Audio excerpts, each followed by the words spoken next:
শুনুন শুনুন দেশবাসী, মনোযোগ দিয়ে শুনুন, যোগ বিয়োগ করবেন, পর্যালোচনা করবেন আমার কথাগুলো, তারপরে মন্তব্য করবেন।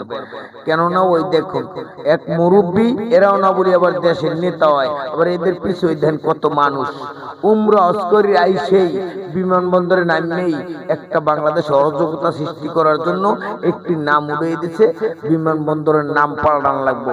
দেখেন কি বলে, উমরা হজ করে এরা এদের পিছনে মানুষ করে আইসেই দেশের অশান্তি ঘটানোর জন্য বা একটা অরাজকতা সৃষ্টি করার জন্য কি বলে, কথাটিও আপনারা শুনবেন মনোযোগ দিয়া। আজকে এখানে এসে মনটা খুবই খারাপ লাগছে।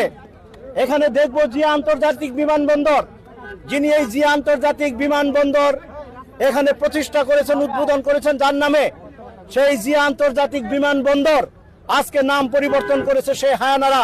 আজকে এই বিমানবন্দরে আমি উমরা হজ পালন শেষে এখানে অবতরণ করে আমি বর্তমান সরকারের কাছে দৃঢ়ভাবে আমি অনুরোধ জানাই যে জনমানুষের আকাঙ্ক্ষা জিয়া আন্তর্জাতিক বিমানবন্দরের নাম পুনঃস্থাপন করা হোক এবং অনতি বিলম্বে এই পুনঃস্থাপন করতে হবে। আজকের একটা ভিডিওতে দেখলাম আন্তর্জাতিক বিমানবন্দর নাকি জিয়াউর রহমানের নামে আবার নামকরণ করবে, কিন্তু সেটা করাটাও কিন্তু বড় কথা নয়, করলে করতে পারবেন, ওটা কোনো বিষয় নয়। বিষয়টা হলো ওখানে আন্তর্জাতিক বিমানবন্দর, ওখানে কোনো শেখ হাসিনার নাম দেয় নাই, শেখ মুজিবের নাম দেয় নাই, এখানে কোনো সজীবদের জয়ের নাম দেয় নাই, পুতুলের নাম দেয় নাই, যে ওখানে পরিবর্তন করতে হবে। আন্তর্জাতিক মানে জনগণের আনামত, জনগণের জিনিস, প্রবাসীদের জিনিস, ওখানে প্রবাসী আন্তর্জাতিক বিমানবন্দর, আন্তর্জাতিক মানে বাংলাদেশ সকল মানুষের বিমানবন্দর।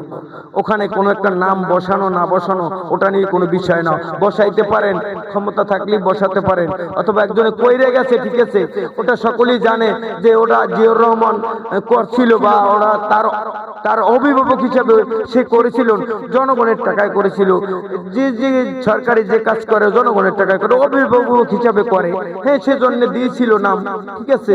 এখন যেভাবে আছেন সেটা থাকলে আমার মনে হয় যে উত্তম, ওটা পরিবর্তন করার কোনো সিস্টেম করলেই দেখা গেছে দেশের আইন কানুন সবকিছুই আইন প্রশাসন এবং সরকারি দলীয়রাই করে, ওটারে আবার পরিচালনা করে ওয়ার্ড পর্যায়ে, ইউনিয়ন পর্যায়ে, উপজেলা পর্যায়ে কর্মীরা।